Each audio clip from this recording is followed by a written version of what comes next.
Hey guys, how's it going? Michael Troy here. Today we are looking at the comic book that indeed did change my life and cinched my status as a lifelong comic book fan, especially an Uncanny X-Men fan. Number 165, the first issue by Paul Smith, a much beloved run on the X-Men. I'm so excited to share this with you guys today. So subscribe to my channel if you haven't already. Hit that like button and let's get right into it. All right. So I adore this cover. I was completely lost my mind when I first saw this. I was very new to comic book collecting and the X-Men. My brother had been picking them up on his way home from school at 7-Eleven, and I believe it was 163 was the first one I saw with, Kitty Pryde being sucked into space. The last two issues by Dave Cockrum. 164 was the introduction of Carol Danvers' Binary, a beautiful cover into itself. But I think I was reading my brother's copies, but this is my first issue of the X-Men.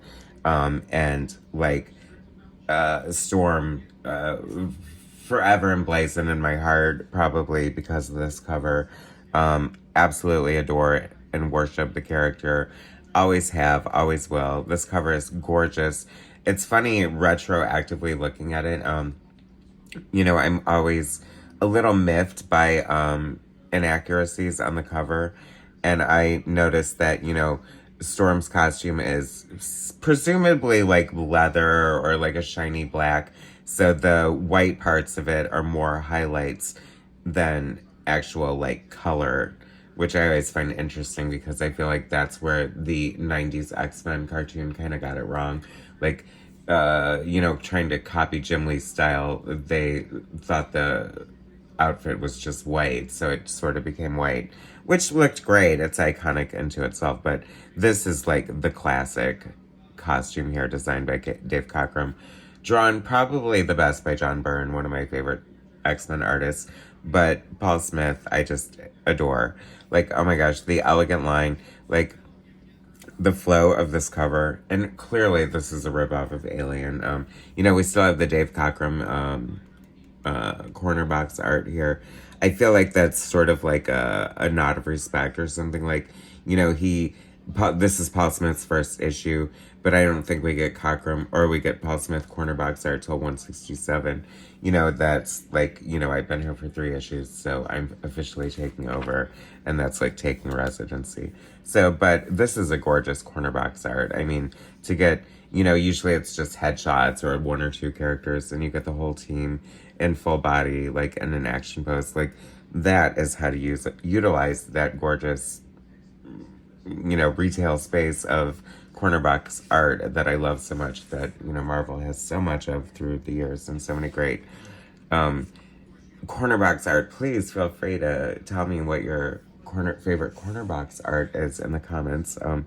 I'd love to look that stuff up. So Chris Claremont, writer, of course. Paul Smith, penciler. Bob Wiacek, inker.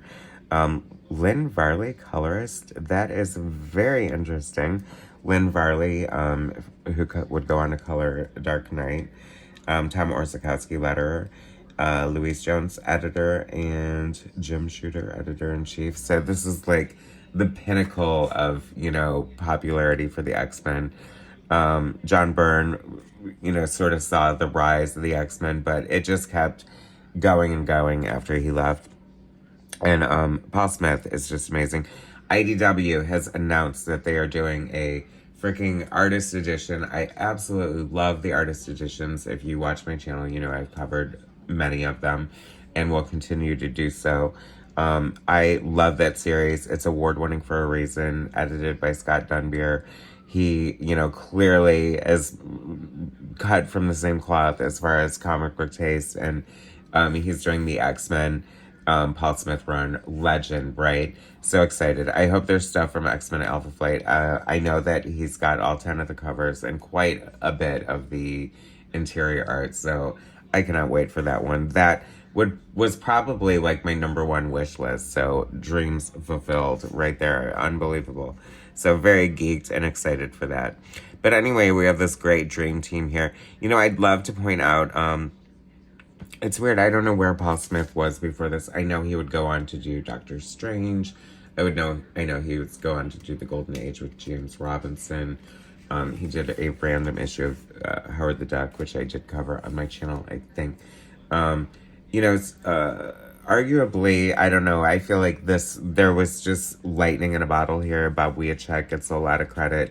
If you've ever seen some of the pencils, and I hope that some of that might be available for that artist edition, but because it was like printed in Marvel Age, some of Paul Smith's pencils before they were inked by Bob Wiacek. And, that's back in the day when they're doing more, like, less finished pencils. The pencils that are done for modern comic book art are almost done to the point where you could reproduce the art from the pencils. But back in the day, they were on a monthly grind, so they're not doing the line weights or like shading in the blacks or anything, and it looks a lot more sketchy. And they're relying on the inker to go in and do the finishing, and that's what they call a finisher. But Paul Smith did do pencils, don't get me wrong. But he was also known for, it's interesting because this is at a time where you have like your Michael Goldens and your John Burns, your, Art Adams might be coming in soon at this point, and they're bringing this certain level of detail to the art. And you have this Paul Smith very open, almost animated style, and it was just like so refreshing and fun. You know what I mean? Not quite manga, but animated in a way. You know what I mean? I'm just so excited to see this art, black and white.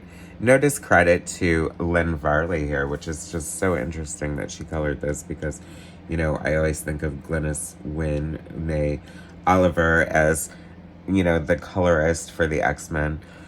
Interesting to note, I love, look at this great, like, worm's eye view of the pool side. It's so funny because I feel like them hanging out by the pool at the mansion is, like, such a recurring theme in the X-Men, and of course you can't help but love it.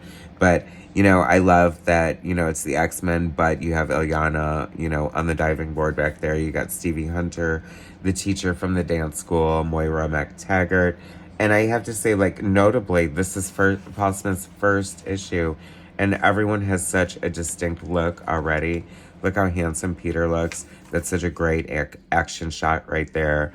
His Logan without a mask, arguably not a good look or easy look to pull off. I nailed it right there. Like, I feel like that's one of the better maskless Logan looks in, X-Men history, 100%. Oh my gosh, this is so great. Like, this is one of the best examples of how the Marvel method can work in just such a beautiful way. Chris Claremont always had the ability to be one of the best writers in comic books, yet know that he it was a collaboration and a visual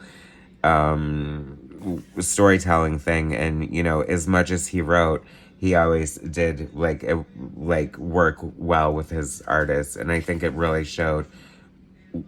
It was just at the height of its, the top of its game when the artist and him had a lot more synergy, and you definitely could see that here with him and Paul Smith. I mean, the storytelling is flawless. That's the other thing, the magic of Paul Smith, I think, here is like, the one test of great, like if you're pushing your art or whatever to an editor, you want to hand him pages and them pages and be like, they can know what's going on without having any words on the page. To be able to, you have to be a storyteller, and the storytelling is so concise, and it's no wonder that people sort of compared this run to animation in a way, because the way it flows across the page. And it was devastating to me. Storm was a fairly new character to me at this point in my young comic book collecting career, and I was so concerned for her. You know what I mean? I didn't want her to turn into this, alien or whatever. And it's so weird too, because this is like, right before she gets her mohawk. Claremont took her on such a journey and just like took her from this goddess, stripped her from her native land, and she just is one of the craziest story arcs in comic book history. And just like, I don't know, like nobody tells a Storm story better than Claremont. You know, and then we have, like, the classic X-Men nuggets that made everything so good. Like, sort of Nightcrawler spirituality, even though they obviously took it too far when, obviously it went off the deep end when Claremont left, but, you know, like, turning him into a freaking preacher and stuff was completely unnecessary. I don't know, that was so stupid in my mind. But, look at Lalandra looking like a boss here. She was always sketchy to me. You know, birds are kind of sketchy. They got that dinosaur anger thing happening. Anyway, how great is this ad for this freaking Spider-Man? Like, what at Parker? Is this Atari? Oh my god, it's Atari. And like if you needed any indication. Like, whoa, these graphics are like blowing me away. I mean, this is easily as good as Pitfall, right? Anyway, this dream sequence, like, haunts me forever. This is so great. It's weird because it's evocative of, you know, what John Byrne did in Alpha Flight with Guardians, nightmare funeral sequence in Alpha Flight number 13. And I feel like they were relatively around the same time, so I don't think either one of them would necessarily be ripping either one of them off. However, I love, like, I pray to Jesus that these 2 pages are in the artist edition because they are sublime. This is beautiful. This image of Kitty, like, haunting, horrifying. Once again, I just felt so much for these characters. Like, I didn't want her to be dead. Like, I felt horrified. Like, Colossus, like, comforting her was just, like, so comforting. I don't know, like, this is just gonna be so good in black and white. I cannot wait to see it. Please. Anyway, just, you know, the use of negative space. And once again, the storytelling is just, like, next level. And here we go. Kitty just looks so pretty. I loved her hair, so perfect. She just had this nightmare, and she just looks, you know, perfect. And then she's got this very, like, chaste Laura Ingalls Wilder sort of, you know, nightgown on. And I don't know, they talk about, you know, he's 19, she's 14, and oh yeah, they probably shouldn't kiss, but whatever. You know, like, he knows, like, not to take it too far. And, Bajmoy, here comes Storm. You know, Storm is, like, killed the alien brood growing inside her, and now she's sort of reforming, rebirthing. You know, this all ties into, like, her character arc and her transformation, life, death, the loss of her powers, her mohawk. I mean, it's just, like, so crazy, the journey this character has been on. Could live without the Lil Rose stuff, but, you know, whatever. I always thought that was grotesque. Like, she's trying, you know, here's Kid, Pocket Thief from Cairo Storm. All these avatars of Storm popping up. That, like, I always thought that was so cool. Isn't that crazy? Like, it's one small panel in the page, but you get, like, the gravity of how big that creature is supposed to be at the same time. The magic of comic book art, y'all. And then Storm finally gets it. This is how I'm supposed to look, you know, while my body grows inside that, you know, my new body grows. I forgot how she did it, whatever. Like, it was so, like, I was there for it. I was like, this is amazing. I'm in. Hooked for life. Love the X-Men. Paul Smith's run, amazing. This ad for New Mutants, in on that too. I mean, how could I not? Like, what a blessed time to become a comic book collector, right? I mean, I love this Paul Smith. I'm so looking forward to the artist edition. That is such a great first issue. Gonna have to cover the rest. So beautiful. Love this cover. Thanks for watching, guys. Subscribe to my channel if you haven't already. Hit that like button. I'll bring you more later.